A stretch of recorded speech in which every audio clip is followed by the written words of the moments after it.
టాటరా classic రెటినాలకు world class treatment ఇప్పుడు మన భీరంగూడలో American laser eye hospitals. నమస్తే, నేను Keshav. Welcome to Suman TV. ఆంధ్రప్రదేశ్లో వైఎస్ఆర్ పార్టీ అధినేత, వైఎస్ఆర్ కాంగ్రెస్ అధినేత జగన్మోహన్ రెడ్డి ప్రకాశం జిల్లాలో చేసిన పర్యటన ఉద్రిక్తంగా మారింది.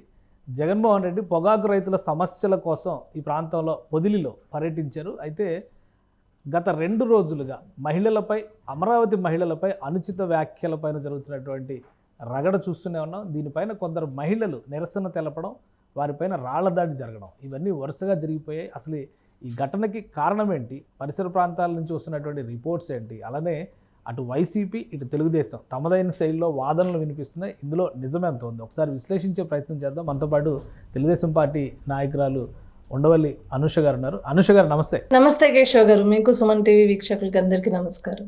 అనుష గారు, అసలు ఏం జరిగింది? ఈ ఇన్సిడెంట్కి సంబంధించి 2 వర్షన్స్ వస్తున్నాయి. ఒకటి, ఉద్దేశపూరితంగా జగన్మోహన్ రెడ్డి విపక్ష నేత, ఆయన పర్యటన అడ్డుకునేటువంటి కుట్ర చేశారు కాబట్టి కొంతమంది కార్యకర్తలు స్పందించి ఉండొచ్చు. అంబటి రాంబాబు గారు అయితే చాలా ఘాటుగా రియాక్ట్ అయ్యారు. ఏం జరిగింది అసలు ఇక్కడ ఈ పర్యటన సమయంలో? ఉద్దేశపూర్వకంగా అడ్డుకోవడానికి అతను ఏమన్నా సమాజాన్ని ఉద్ధరించడానికి వస్తున్నాడా అండి? నువ్వు టొబాకో రైతులను పిలిచారా? ఈరోజు పని కట్టుకుని గుంటూరు మిర్చి రైతుల దగ్గరికి వెళ్ళి మిర్చి రైతులతో తిట్టించుకుంటావు. ఈరోజు టొబాకో రైతులు అంటే ఈరోజు వాళ్ళే తిట్టుకునే పరిస్థితి. నీకు నీ షో ఆఫ్ చేసుకోవడానికి ఏదో ఒక ప్రోగ్రాం కావాలి.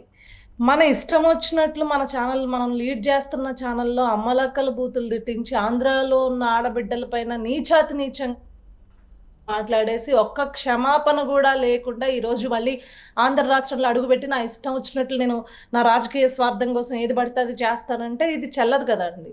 ప్రజల దగ్గర నుంచి అందుకే ప్రజా నిరసన వచ్చినప్పుడు నువ్వు ఖచ్చితంగా తట్టుకోవాల్సిన పరిస్థితి, నువ్వు ఎదుర్కోవాల్సిన పరిస్థితి ఉంది. కానీ ఒక కాలకేయుల ముఠాని నడుపుతూ ఆ కాలకేయుల ముఠాతో నీ వెనకాల ఉన్న వాళ్ళందరూ వాళ్ళే కదా.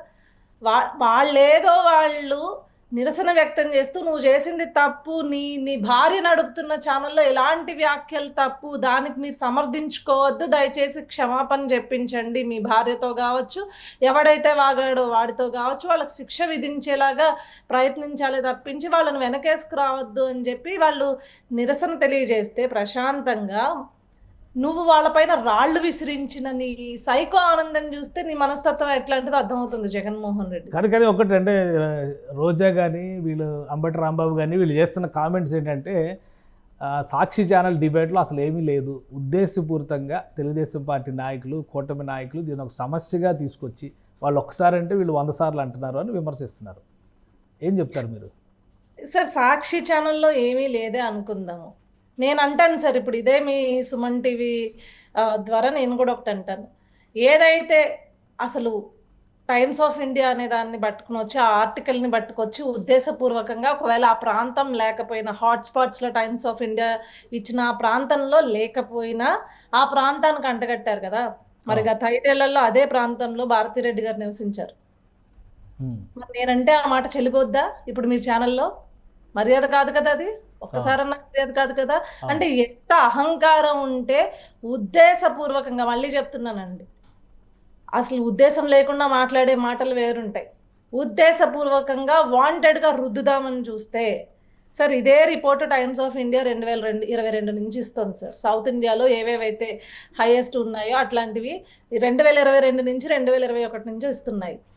మరి అప్పట్లేని చర్చ ఈ రోజు ఎందుకు వచ్చింది అంటే, అమరావతి ప్రాంతానికి ఒక ఉద్దేశాలు, చెడు ఉద్దేశాలు అంటగడుతూ ఆ ప్రాంతాన్ని డిగ్రేడ్ చేయాలనేది మీది ఒక ఆర్గనైజ్డ్ క్రైమ్. అది ఆర్గనైజ్డ్ గానే చేద్దాం అనుకున్నారు.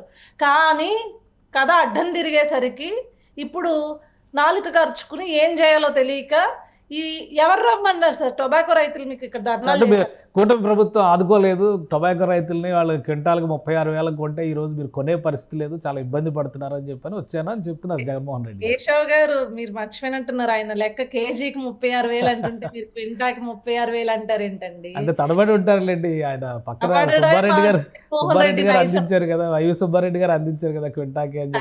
తడబడమే జగన్మోహన్ రెడ్డి నైజం. నేను అదే కదా చెప్తున్నాను. ఎవరు రాలేదు సార్, ఎవరు పిలవట్లా, పొగాకు రైతులు పిలవట్లా, లేకపోతే మిర్చి రైతులు ఆ రోజు పిలవలా. వెళ్ళి ఆ టొబాకో దగ్గరికి వెళ్ళి ఆ బ్యారన్లు తొక్కేసి మొత్తం దాన్ని ఆ పంట నాశనం చేసి కాలకైల ముఠాతోటి, లేకపోతే సార్ జగన్మోహన్ రెడ్డికి నెలకొకసారి ఒక హీరోయిక్ ఎలివేషన్ వేసుకోవడానికి, ఆ నెలంతా వీడియోలు తిప్పుకోవడానికి కంటెంట్ కావాలి బేసిక్గా. ఓకే. లేదు అంటే నువ్వన్నట్లే ఈ దుర్మార్గులు ఎక్కువైపోయి, నీ ప్రభుత్వం వచ్చిన తర్వాత గంజా మత్తులో దుర్మార్గులు ఎక్కువైపోయి దుర్మార్గాలు జరుగుతున్నప్పుడు కూటమి ప్రభుత్వం 24 గంటల్లో ఆ ప్రబుద్ధుల్ని పట్టుకుంటున్నా, ఏనాడైనా అక్కడ బలైన చిన్నారులు కానీ ఆడబిడ్డలు కానీ ఉన్నారు కదా, వాళ్ళు నువ్వే చెప్పావు కదా ఒక లెక్క, క్రైమ్ చాలా మట్టుకి కంట్రోల్ చేయడానికి కుటుంబ ప్రభుత్వం చూస్తుందండి. మరి ఆ బిడ్డల్ని ఏ రోజన్నా పరామర్శించడానికో, లేకపోతే ఆ బిడ్డల్ని ఆ బిడ్డల తల్లిదండ్రులకు ధైర్యం చెప్పడానికి వెళ్ళావా? వెళ్ళలేదు. నీ సదుద్దేశం కాదు, నువ్వు కేవలం ఇలాంటివి పనిగట్టుకు అంటే నీ పొలిటికల్ స్టంట్ చూపించడానికి, నీకు పొలిటికల్గా నా వెనకాల నేను డబ్బులు ఇస్తే వచ్చే మంది ఇంత ఉంటుంది కాబట్టి వాళ్ళందరూ జనాన్ని చూపించుకోవడానికి వాళ్ళు సీఎం అని అంటే ఒక సందర్భం ఉండదు, లేకపోతే ఒక ఏది ఉండదు, సందర్భానుసారంగా ఏది మాట్లాడరండి. సందర్భం లేకుండా సీఎం అని అరుస్తూ ఉంటారు. అదేమన్నా వైసీపీ పార్టీ మీటింగా? మరి నువ్వు అక్కడ సీఎం అని అర్పించుకుంటావేంటి? మీరు గతంలో చూసుకుంటే తిరుపతిలో మనం ఇదే తొక్కిస్లాట్లో ఎవరైతే గాయపడ్డారో వాళ్ళని పరామర్శించడానికి వెళ్ళినప్పుడు కూడా అక్కడ కూడా సందర్భం లేకుండా సీఎం అని అర్పించుకున్నాడు. ఎందుకు అర్పించుకున్నాడు? అక్కడ మనం డైరెక్ట్గా చూస్తే భారతిరెడ్డి నవ్వుతుంది కూడా, వాళ్ళు అరుస్తుంటే నవ్వుతుంది. అంటే మనం అయ్యో ఇక్కడ గాయపడిన వాళ్ళ దగ్గరికి వచ్చాము, లేకపోతే కొంతమంది జీవితాలు కోల్పోయి ఉన్నారు, ఇక్కడ వాళ్ళని పలకరించడానికి వచ్చాము, ఇది సందర్భం కాదు అని వారించే పరిస్థితి ఏమన్నా ఉందా? జస్ట్ ఫర్ పొలిటికల్ స్టంట్, అంతకు మించి ఇంకొకటి ఏం లేదు. ఇప్పుడు యాక్షన్ ఏముంటుంది దీని మీద? ఇప్పుడు 2 అంశాలు ఉన్నాయి. ఒకటి, ఆల్రెడీ కొమ్మినేని శ్రీనివాసరావుని అరెస్ట్ చేశారు కాబట్టి ఆ కేసు అది నడుస్తుంది. మళ్ళీ ఈరోజు రాళ్లదాడి జరిగింది, దీనిపైన యాక్షన్ ఏమైనా ఉంటుందా, లేదా ఆ ఘటనని అక్కడ ఉన్నటువంటి చిల్లరమల్లర ఇన్సిడెంట్ కిందే తీసేసే అవకాశం ఉంటుందా? అట్లే ఉండదండి. అంటే జగన్మోహన్ రెడ్డి ఏమనుకుంటున్నాడంటే నేను నడిపిన పందాలోనే కూటమి ప్రభుత్వం నడుస్తుందేమో అనే ఒకవేళ భ్రమలో ఉన్నాడేమో. అట్లా కుదరదు. ఈరోజు సోషల్ మీడియాలో మురిగిన, ఎక్కడో ఒక రూమ్లో కూర్చుని ఒక మూల కూర్చుని కీప్యాడ్ ఉంది కదా అని చెప్పి అసభ్యకరమైన కమెంట్లు వేస్తేనో, లేకపోతే అసభ్యంగా యూట్యూబుల్లో ఏది పడితే అది కంటెంట్ పెట్టి తమ్నైల్స్ పెడితేనో ఊరుకోవడానికి ఇక్కడ ఉన్నది కూటమి ప్రభుత్వం. గుర్తుపెట్టుకో, ఈరోజు నువ్వు చేసే ప్రతి చిల్లర పనిపైన ఖచ్చితంగా ఎంక్వైరీ చేస్తారు, ఖచ్చితంగా అరెస్టులు ఉంటాయి. లేదంటే మీడియాలో కూర్చుని మన ఇష్టం వచ్చినట్లు మీడియాలో మాట్లాడటమే కదా, అండర్ 7 years సెక్షన్సే పెడతారు మహా అయితే. పెడితే ఏముంది, మనం ఒక 4 రోజులు వైరల్ అవుతాము, 4 రోజులు మీడియాలో కనిపిస్తాము అని అనుకుంటే కనుక ఈరోజు కొమ్మినేని శ్రీనివాసరావు ఇబ్బంది పడినట్లే, రేపొద్దున ఖచ్చితంగా దానికి వాడపల్లి కృష్ణరాజు అరెస్ట్ అవుతాడు. దాని తర్వాత దాన్ని పుణికిపుచ్చుకుని, అంటే ఇప్పుడు ఏంటంటే దాన్ని ఏదో ఇప్పుడు డ్యామేజ్ కంట్రోల్ చేయడానికి వచ్చి ఇష్టం వచ్చినట్లు కారుకూతలు కూసిన సజ్జల రామకృష్ణారెడ్డి కూడా ఖచ్చితంగా అనుభవిస్తాడు. ఎందుకంటే సంకర జాతి అని చెప్పేసి ఏకంగా అన్నాడు. మరి ఏ రకమైన సంకర జాతి ఇక్కడ ఆంధ్రాలో ఉంటుంది అనుకుంటున్నాడో నాకు అర్థం కాలేదు. కానీ సంకర జాతి వెళ్ళిపోయిందండి. 2024లో సంకర జాతి మొత్తం అందరికీ వీడ్కోలు పంపించి 11కి అక్కడ కూర్చోబెట్టింది. ఇలాంటి మళ్ళీ నియంతృత్వ పోకడలతో పోయి నాకు డబ్బుంది, బలం ఉంది, బలగం ఉంది, నేను ఏదన్నా చేస్తానని విర్రవీగితే వీళ్ళందరినీ, ఈ జాతి అందరినీ అన్నాడు కదా సజ్జల రామకృష్ణారెడ్డి సంకర జాతి అని చెప్పి, ఈ సంకర జాతిని ఖచ్చితంగా మట్టు పెట్టేది ఆంధ్ర రాష్ట్ర ప్రజలే. మళ్ళీ అంటే సజ్జల రామకృష్ణారెడ్డి గారి మీద కూడా కేసు పెడతారా? ఇప్పుడు మొదలైందా యాక్షన్? కంప్లైంట్ ఇచ్చారు, రఘురామకృష్ణరాజు గారు కంప్లైంట్ ఇచ్చారు కదా ఆల్రెడీ అయ్యింది. డెఫినెట్ గా సజ్జల రామకృష్ణారెడ్డి ఆన్సర్ చేసుకోవాల్సింది. ఇవన్నీ కక్ష సాధింపు కిందకే వస్తాయి. రెడ్ బుక్ రాజ్యాంగం నడుస్తుంది ఆంధ్రప్రదేశ్లో, ఉద్దేశపూరితంగానే వేధింపులకు గురి చేస్తున్నారు, ప్రజాస్వామ్యం లేదు, అక్కడ నియంతృత్వం వచ్చేసింది. ఈ విమర్శలన్నీ వస్తున్నాయి కదా. ఇది 1 yearలో, ఏడాది లోపు, కరెక్ట్గా 1 year ఈ రోజుకి ప్రమాణ స్వీకారాలు చేసి, సో ఏడాది లోపు ఇవన్నీ మూట కట్టుకోవడం అనేది ప్రభుత్వానికి వ్యతిరేకత, ఇబ్బంది పడేటువంటి అంశాలు కావా? సార్ ఒకటే సార్, స్ట్రైట్ గా చెప్తాను. లిక్కర్ స్కామ్ ప్రభుత్వం చేయమందా సార్? కూటమి ప్రభుత్వం చేయమందా? చంద్రబాబు నాయుడు గారు చేయమన్నారా? లేకపోతే పవన్ కళ్యాణ్ గారు చేయమన్నారా లిక్కర్ స్కామ్? లేదంటే వీళ్ళని బూతులు కానీ, లేకపోతే ఇట్లా సాక్షి మీడియాలో కూర్చుని ఆంధ్ర రాష్ట్రంలో ఆడబిడ్డల పైన కానీ, అమరావతిలో ఆడబిడ్డల పైన కానీ చంద్రబాబు నాయుడు గారు మాట్లాడమన్నారా? కూటమి ప్రభుత్వం మాట్లాడమన్నా? బోర్గడ్ లాంటి వాళ్ళని చంద్రబాబు నాయుడు గారు మాట్లాడమన్నారా, పవన్ కళ్యాణ్ గారు మాట్లాడమన్నారా? మీరు చేసిన దారుణాలకి ఈరోజు శిక్షలు పడుతుంటే, మీరు చేసిన అవినీతికో అక్రమాలకో లేకపోతే అరాచకాలకు ఈరోజు శిక్షలు పడుతుంటే రెడ్ బుక్ రాజ్యాంగం అంటే ఎట్లా? ఎస్, కక్ష సాధింపులో భాగం కాదా మరి అదంతా? కక్ష సాధింపు కిందకి రాదా? డెఫినెట్లీ కాదండి. ఏమంటే ఈరోజు వాళ్ళు చేసుకున్న దానికి ఈరోజు ఫలితం అన్నమాట వాళ్ళు అనుభవిస్తుంది. ఓకే. ఈరోజు వాళ్ళు ఏదైతే కర్మలు చేశారో ఆ కర్మలన్నిటికీ ఈరోజు శిక్షలు పడుతున్నాయి. దీంట్లో కక్ష సాధింపు ఏముంది సార్? క్లియర్ గా ఒక ఎంపీ అసెంబ్లీలో చెప్పాడు, ఎన్ని వేల కోట్ల రూపాయలు, దాదాపు 4,000 కోట్ల రూపాయలకి లెక్కాపత్రం లేదు, దాంట్లో ఉన్న ప్రైమరీ ఎవిడెన్సెస్ అన్ని ఇవ్వడం జరిగాయి. ఇది పార్లమెంట్ లోనే మాట్లాడినప్పుడు దీంట్లో కక్ష సాధింపు ఏముందండి? కక్ష సాధించడానికి ఏముంది ఇందులో? స్వయంగా A2 అని పిలువబడే ఎవరు విజయసాయి రెడ్డి బయటకు వచ్చి ఎవరెవరు ఇందులో ఇన్వాల్వ్ అయి ఉన్నారు, ఎవరెవరు ఆ రోజు జగన్మోహన్ రెడ్డి తప్పుడుదో పట్టించారు, ఎవరు ప్రాపకాల కోసం ఇందులో డబ్బులు తిన్నారు అనేది, అతనే ఇందులో స్కామ్ జరిగింది, దానికి సంబంధించిన ఆధారాలు నాకు తెలిసినంత వరకు నేను ఇస్తాను అని చెప్తున్నాడు కదా. ఇవన్నీ మేము చేయమన్నామా అండి కక్ష సాధింపు చేయడానికి? నాకు అర్థం కాదు. కూటమి ప్రభుత్వం అంటే కేసులకి సంబంధించి విచారణ జరపచ్చు, ఆధారాలు ఉంటే కనుక అరెస్టులు చేయొచ్చు, దాని మీద పెద్ద ప్రతిఘటన కానీ ప్రతికూలత కానీ ఉండకపోవచ్చు. కానీ టీవీ ఛానల్లో మాట్లాడిన వాటికి, సోషల్ మీడియాలో కామెంట్ చేసిన వాటికి, ఇవన్నీ కావాలని కొంతమందిని టార్గెట్ చేసి, ఇప్పుడు కొమ్మినేని శ్రీనివాసరావు గారికి ఏం సంబంధం, ఆయన డిబేట్లో వచ్చిన గెస్ట్ మాట్లాడితే ఆయన ఎందుకు అరెస్ట్ చేశారు అంటున్నారు. ఆయన కూడా పాపం నేను 70 ఏళ్ళ ముసలాడిని నన్ను ఎలా అరెస్ట్ చేస్తారంటూ ఆవేదన వ్యక్తం చేస్తున్నాడు. సో ఇది ఎలా చూడాలి? డిబేట్ లో వచ్చిన వ్యక్తి మాట్లాడితే నువ్వు పల్లికిలిచ్చుకుంటా, నేను కూడా చూసాను ఆ ఆర్టికల్ అని, పల్లికిలిచ్చుకుంటా నవ్వడం కాదు కదా జర్నలిజం అంటే. ఏదైతే టైమ్స్ ఆఫ్ ఇండియా ఇచ్చిన హాట్ స్పాట్స్ లో అక్కడ విజయవాడ అని ఎక్స్క్లూజివ్ గా రాయలేదండి, అమరావతి రాయలేదండి, ఆంధ్రప్రదేశ్ రాస్తుంది, సెకండ్ ప్లేస్ రాశారు. దాంట్లో హాట్ స్పాట్స్ లో ఫస్ట్ అనంతపూర్ ఇచ్చారు, తర్వాత కడప ఇచ్చారు, ఏది కర్నూలు ఇచ్చారు, చిత్తూరు ఇచ్చారు. కొన్ని హాట్ స్పాట్స్ కింద డివైడ్ చేసి 28 హాట్ స్పాట్స్ ఎన్నో ఉన్నాయి, వాటన్నిటిని ఇచ్చారే కానీ ఎక్స్క్లూజివ్ గా అమరావతి ప్రాంతంలోనే ఉన్నారని చెప్పారా? ఇది ఆర్గనైజ్డ్ క్రైమ్ కాదా?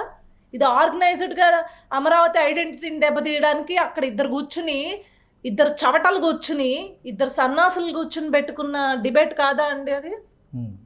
అక్కడ హ్యాపీగా నవ్వుకుంటున్నాడు. అదే డిబేట్ లో ఏమంటాడు, ఒక జడ్జి ఏదైతే ఇప్పుడు హైకోర్టుకు వచ్చే జడ్జి ఉన్నాడో ఆ జడ్జి అంటే గతంలో మా పిల్లలు చదువుకుంటానికి వెళ్ళినప్పుడు మీ స్టేట్ ఏంటి, మీ స్టేట్ క్యాపిటల్ ఏంటి అంటే క్యాపిటల్ లేదంటే నవ్వుకున్నారని చెప్పారు. ఇప్పుడు అదే జడ్జి ఇక్కడికి వస్తున్నాడు, ఇంకేం జరుగుద్దో చూడాలి అని చెప్పేసి న్యాయస్థానాల్ని, అదే విధంగా న్యాయస్థానాల్ని నడిపే జడ్జిల్ని కూడా కనీసం గౌరవం లేకుండా వాళ్ళపైన ఇదే డిబేట్లో కదా సార్ స్టేట్మెంట్ ఇచ్చింది. అంటే మనకి మీడియా ఉంది కదా, మీడియా పేరుని చెప్పుకుని లేకపోతే మీడియాను అడ్డం పెట్టుకుని మనం ఎంతైనా విషం కక్కచ్చు, ఎలాంటి వ్యవస్థలపైనైనా విషం కక్కేయచ్చు, మన కుళ్ళంతా వ్యక్తం చేయొచ్చు అంటే కుదరదు.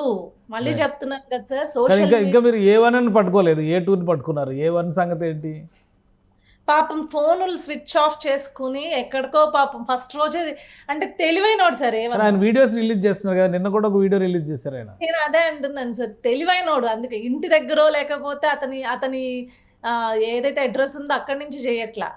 ఫస్ట్ రోజే నేను మాట్లాడింది తప్పు, నన్ను ప్రభుత్వం వదిలిపెట్టదు, కావాలని నేను ఇది మాట్లాడాను, దీంట్లో నాకు బయటకు వచ్చే పరిస్థితి కూడా లేదు, ఇందులో శిక్ష పడితే ఖచ్చితంగా రిమాండ్ వేస్తారని తెలిసే ఈరోజు తప్పించుకుని తిరుగుతున్నాడు. చూద్దాం ఎన్ని రోజులు అలా తిరుగుతాడు. నేను కొన్ని ప్రూఫ్స్ కూడా చూపించాడు ఆయన, అమరావతికి సంబంధించి కొన్ని వార్తా కథనాలను కోట్ చేసి, నేను చెప్పిన దానికి ఇవే ఆధారాలు, వీటన్నిటికీ మించి టైమ్స్ ఆఫ్ ఇండియా వేసినటువంటి సర్వే రిపోర్ట్ అని చెప్పి అంటున్నాడు. ఏవి సాక్షి వార్తా కథనాలా అండి? మేము కూడా అంటున్నాం. నేను చదువుకున్నాను కేశవ్ గారు, మీరు చదువుకున్నారు, మీరు ఆర్టికల్ చదవలేదా? రిపోర్టే చదివా, నేను రిపోర్టే చూసాం, మొత్తం టోటల్ రిపోర్ట్ సెంట్రల్ గవర్నమెంట్ ఇచ్చిన రిపోర్టే చూసాం. సెంట్రల్ గవర్నమెంట్ ఇప్పుడు నేను 2022 నుంచి రిపోర్ట్లు తీసుకొస్తా, సెంట్రల్ గవర్నమెంట్ ఇచ్చిన రిపోర్టే తీసుకొస్తా 2022 నుంచి. మరి 2022లో ఉన్న గవర్నమెంట్ మీదే కదా. ఏ రోజన్నా నీ చెత్త ఛానల్ ఇలాంటి చర్చా వేదిక పెట్టావా నువ్వు? ఏ రోజన్నా పెట్టాడా సార్? అంటే ఇప్పుడే ఎందుకు? ఆంధ్ర రాష్ట్రంలో ఉంది అంటే ఉంది అని చెప్పండి. ఎస్, కర్ణాటకలో ఉంది, ఆంధ్రప్రదేశ్లో ఉంది, దానికి కూడా నేను జగన్నే బాధ్యత చేస్తా. ఎందుకు బాధ్యుడిని చేస్తా? అక్క చెల్లెమ్మలకి నేను చేసినంత సంక్షేమం ఇంకెక్కడా చేయలేదన్నాడు కదా జగన్మోహన్ రెడ్డి అయినా సరే ఇంట్లో కూర్చొని మీ ఇంటికి నేను డబ్బులు ఇస్తా, అమ్మఒడి ఇచ్చా, ఆసరా ఇచ్చా, మీకు నెలకు 1,00,000 రూపాయలు నేను ఇస్తున్నా ఫ్రీగా అన్నాడు కదా, సంవత్సరానికి 1,00,000 రూపాయలు ఇచ్చేస్తున్నాను దాంతోనే తినండి అన్నాడు కదా. మరి ఈ రోజు ఆంధ్ర రాష్ట్రంలో ఆడబిడ్డలకి ఈ గత ఎందుకు పట్టింది సార్? కొంతమంది ఆడబిడ్డలకి ఈ గత ఎందుకు పట్టింది? నువ్వు అంత సంక్షేమం చేసుంటే అది కూడా నీ తప్పే. ఎస్, ఇప్పటికీ దీనికి బాధ్యతగా ప్రభుత్వం తీసుకుంది. కొన్ని ఎన్జిఓస్ని స్వయంగా పిలుస్తుంది, ఎన్జిఓస్ని స్వచ్ఛందంగా రమ్మని పిలిచింది, వర్క్ చేయమని చెప్తుంది, వాళ్ళకి కౌన్సిలింగ్స్ ఇమ్మంటోంది. ఇన్ ఫ్యూచర్ వాళ్ళకి రావాల్సిన ఏదైనా ఇష్యూస్లో ఏమైనా హెల్త్ పరంగా ఆరోగ్యపరంగా కూడా అయితే జాగ్రత్తలు తీసుకోమని ఎన్జిఓస్కి స్వచ్ఛందంగా పిలుపునిచ్చి ప్రభుత్వం పనిచేయమని చెప్తుంది. ప్రభుత్వం కూడా వాటితో కలిసి పనిచేస్తుంది. ఈరోజు ఆ రిపోర్ట్ని మేము తప్పు అనట్లా, రిపోర్ట్ని ఏమీ దాచిపెట్టట్లా, ఖచ్చితంగా ఉంది. దానికి ప్రభుత్వాలు, ప్రజా సంఘాలు ఏవైతే ఉన్నాయో, ఇలాంటి స్వచ్ఛంద ఎన్జిఓస్ ఏవైతే ఉన్నాయో అవన్నీ కలిసి అది చర్చ అంటే. ఇప్పుడు మన ఇద్దరం పెట్టింది చర్చ సార్. కానీ కుళ్ళుతోటి ఒక రాజధానినే వేసి రాజధాని అంటే అది 100 ఏళ్ల తర్వాత అయినా ఆంధ్ర రాష్ట్రానికి రాజధాని సార్. అమరావతి అనేది 1000 ఏళ్ల తర్వాత అయినా రాజధాని అది ఆంధ్ర రాష్ట్రానికి. ఢిల్లీ ఇప్పుడు ఎలా ఇండియాకి రాజధానో, ఇప్పుడు మీరు నేను అక్కడ ఉండకపోవచ్చు, కానీ అది మన దేశ రాజధాని సార్. మనం గర్వంగానే చెప్పుకుంటాము. అలాంటిది ఆంధ్ర రాష్ట్ర రాజధాని అమరావతి అనేది మనం గర్వంగా మన పిల్లలకి అందించాల్సిన భవిష్యత్తును నువ్వు ప్రాస్టిట్యూషన్ అని చెప్పి, వేశ్య అని చెప్పి డిగ్రేడ్ చేస్తావా? వాళ్ళైనా కనీసం ఒకటంటే వైసీపీ వాళ్ళు అడుగుతుంది ఏంటంటే, ఇప్పుడు లీగల్గా మీరు యాక్షన్ తీసుకున్నారు, సో కోర్టులు చూసుకుంటే అవి మళ్ళీ రోడ్లపైకి వచ్చి ఆందోళన చేయడం ఎందుకు? అంబటి రాంబాబు గారు ఇవాళ పెట్టిన ప్రెస్ మీట్లో కూడా మళ్ళీ సేమ్ కామెంట్స్ చేశారు. కావాలని ఉద్దేశపూరితంగా అమరావతి బ్రాండ్ ఇమేజ్ని మీరే డ్యామేజ్ చేస్తున్నారు అన్నాడు. రోజా గారు అయితే నేను ఏకంగా అసలు క్షమాపణలు చెప్పాలంటే ఫస్ట్ ఎవరు క్షమాపణలు చెప్పాలని ఒక లిస్ట్ చదివారు. చంద్రబాబు నాయుడు గారి దగ్గర నుంచి, లోకేష్ గారి దగ్గర నుంచి, బాలకృష్ణ గారి వరకు అందరి గురించి, పవన్ కళ్యాణ్ గారి గురించి, అందరి గురించి చదివారు ఒక లిస్ట్. సార్ నా లిస్ట్ చెప్పమంటారా సార్? చెప్పండి. ఫస్ట్ భారతీ రెడ్డి బయటకు వచ్చి క్షమాపణ చెప్పమనండి ఆందోళన లాగిపోతే. ఎందుకంటే ఆవిడదే కదా ఛానల్, ఆవిడే కదా లీడ్ చేస్తుంది. రమ్మని చెప్పండి బయటకి. ఏం ఇంట్లో తాడేపల్లి ప్యాలెస్లో కూర్చుందా, బెంగళూరు ప్యాలెస్లో కూర్చుందా, హైదరాబాద్ ప్యాలెస్లో కూర్చుందా మహారాణి? నీ ఇష్టం వచ్చినట్లు ఆంధ్ర రాష్ట్రంలో ఆడబిడ్డల పైన ఇష్టానుసారం వ్యాఖ్యలు చేయించేసి అమరావతి క్లారిఫికేషన్ మేము అనౌన్స్ చేసాము ఆల్రెడీ. ఈ అంశం పైన ఒక స్పష్టత ఇచ్చింది సాక్షి యాజమాన్యం.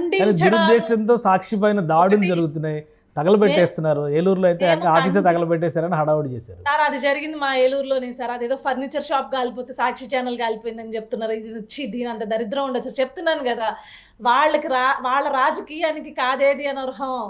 కుక్క పిల్ల, సబ్బు పిల్ల ఇలా అంటారు కదా శ్రీశ్రీ గారు రాసిన కవిత లాగా. వీళ్ళ రాజకీయాలకి పక్కోడు ఫర్నిచర్లు కూడా కాదేది అనర్హం అని చెప్పి ఐదు తగలబడిపోయినా మా ఛానల్ మా పాత్రికేయ ఆఫీసులు తగలబడిపోయినాయి అని చెప్తా ఉంటారు. అది ఆ సోదంతా వద్దు. నేను చెప్తాను సార్, ఖండించడాలు సార్ జనాలు ఇంత నైవ్గా లేరు. ఇంకా ప్రజలకి ఒక అవగాహన వచ్చింది. ఇది 2014 కాదు, 2024 తర్వాత వచ్చిన ప్రజా ప్రభుత్వం ఇది. 2014 కాదు సార్, మళ్ళీ చెప్తున్నా. 2014లో నువ్వు సోషల్ మీడియా అప్పుడే పుట్టింది కాబట్టి నీ ఇష్టం వచ్చినట్లు దాన్ని విష సంస్కృతిని విత్తనంగా నాటి నీ ప్రాపకాల కోసం వాడుకున్నావు. కానీ ఈరోజు ప్రజలు ఒక అవగాహనతో ఉన్నారు. ఎస్, ప్రజా నిరసన వస్తుంది. నీ ఇష్టం వచ్చినట్టు నీ ఛానల్లో కూర్చోబెట్టి మాట్లాడేస్తే ఎక్కడ కూర్చుంది సార్ భారతీ రెడ్డి? ఖండించడం ఏంటి? రమ్మని చెప్పండి బయటకి, ప్రెస్ మీట్ పెట్టమనండి, సారీ చెప్పమని చెప్పండి. ఎవడైతే ఆ వాడపల్లి కృష్ణంరాజు మాట్లాడాడో వాడు చేసిన వ్యాఖ్యలు తప్పు. అమరావతి ఆడబిడ్డలకు కానీ నా ఛానల్ వేదికగా వచ్చింది, లేకపోతే నా ఛానల్ ద్వారా ఒక డిబేట్లో జరిగింది ఇది అని చెప్పొచ్చు, క్షమాపణ చెప్పమనండి. అది చెప్పాల్సిన బాధ్యత భారతీ రెడ్డిది. అది కాకుండా సజ్జల రామకృష్ణారెడ్డిని పంపించి రాక్షసులు, శంకర్ జాతి ఏంది సార్ ఈ మాటలు? ఎవడు పడతాడు?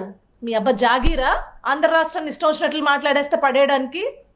సో లీగల్ యాక్షన్ ఉంటుంది. అయితే ఇవాళ జరిగిన ఇన్సిడెంట్ మీద, నిన్న వ్యాఖ్యల మీద, అన్నిటి మీద లీగల్ యాక్షన్ ఉంటుంది. డెఫినెట్గా లీగల్ యాక్షన్ ఉంటుంది సార్. మళ్ళీ చెప్తున్నా, గతంలో మాదిరిగా ఎవడు పడితే ఆడు కమెంట్లు చేస్తే ఊరుకునేదానికి ఇది కూటమి ప్రభుత్వం. ఎవడు మాట్లాడినా ఆ మాటలకు వాడే బాధ్యత వహించాలి.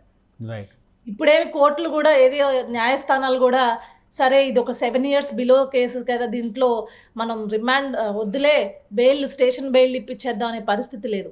ఎందుకంటే ఈ సోషల్ టెర్రరిజం అనేది విస్తృతంగా పెరిగిపోతుంది, కట్టడి చేయాలి. సోషల్ టెర్రరిజం చాలా పెద్ద పదం వాడుతున్నారు. సోషల్ టెర్రరిజం అంటే మరి డెఫినెట్లీ దిస్ ఇస్ అందరికీ సోషల్ టెర్రరిజం సార్. నేను చెప్తున్నాను కదా, ఎందుకంటే ఈ సోషల్ టెర్రరిజంలో బలైపోయిన ఆడవాళ్ళలో నేను కూడా ఒకదాన్ని. రైట్.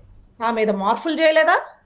సాక్షి ఛానల్ ద్వారా నేను మళ్ళీ చెప్తున్నా, నా దగ్గర విత్ ఎవిడెన్స్ ఉంది. నేను ఎలక్షన్ కమిషన్ కూడా ఆ రోజు నేను కంప్లైంట్ ఇవ్వడంలో కంప్లైంట్ ఇచ్చా. సాక్షి వేదిక ద్వారానే, సాక్షి పేపర్ ఏదైతే ఉందో అదే ఫోన్ రిజిస్టర్డ్ ఫోన్ అదే పేపర్ ద్వారా నన్ను, నాతో పాటు ఇంకొక ముగ్గురు యాక్టివిస్టులు ఎవరైతే ఉంటారో, తెలుగుదేశం పార్టీ యాక్టివిస్టులు ఎవరైతే ఉంటారో వాళ్ళందరినీ పెట్టి న్యూడ్ మార్ఫ్ చేయించి ఒక అనఫిషియల్ ఆర్టికల్ రాయించలేదా? అవి సోషల్ మీడియాలో వదిలి మమ్మల్ని దెబ్బతీయలేదా? మా మనోభావాలను దెబ్బతీయలేదా? మా ఆత్మగౌరవాన్ని దెబ్బతీయలేదా? మేము పడ్డాం సార్. ఎందుకంటే ఆ రోజు మా ప్రభుత్వం కావాలి కాబట్టి, మేము అనుకుంటున్న ప్రభుత్వం రావాలి కాబట్టి, పని చేస్తున్నాం కాబట్టి పడ్డాం. ఈరోజు మా ప్రభుత్వం వచ్చిన తర్వాత కూడా మళ్ళీ ఇలాంటి మాటలు పడాలి అన్నా, లేకపోతే ఇట్లాంటి దారుణాలు మళ్ళీ మేము చూడాలన్నా కుదరదు సార్. ఖచ్చితంగా యాక్షన్ ఉంటుంది.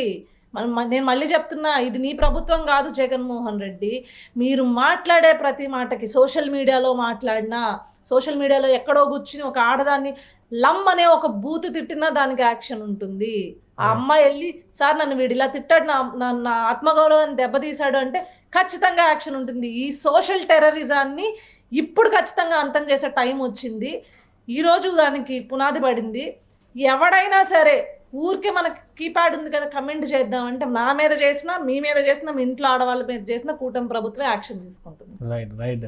థ్యాంక్ యూ అనుష గారు విశ్లేషణ అందించినందుకు. ఇది పొదిల్లో జరిగినటువంటి ఇన్సిడెంట్ వెనకాల మహిళలు చేస్తున్నటువంటి శాంతియుత నిరసనని రెచ్చగొట్టేటువంటి శక్తులుగా కొంతమంది వ్యవహరించారు. దానిపైన కేసు తప్పనిసరి అన్నారు. సోషల్ మనీస్గా మారిపోయినటువంటి సోషల్ టెర్రరిజం పైన కూటమి ప్రభుత్వం ఖచ్చితంగా ఉక్కుపాదం మోపుతుంది. ఎక్కడ ఎవరు ఆడవాళ్ళని కించపరిచే రీతిలో వ్యవహరించినా కానీ చర్యలు ఉంటాయి. అలానే సాక్షి డిబేట్లో జరిగినటువంటి చర్చకి ఖచ్చితంగా బాధ్యత వహించాల్సినటువంటి అవసరం ఆ యాజమాన్యానికి ఉందని హెచ్చరిస్తున్నారు అనుష. ఇది special discussion. Keep watching. Suman టీవీలో మీ పర్సనల్ అండ్ బిజినెస్ ప్రమోషన్స్ కోసం కింది నెంబర్కి కాంటాక్ట్ చేయండి.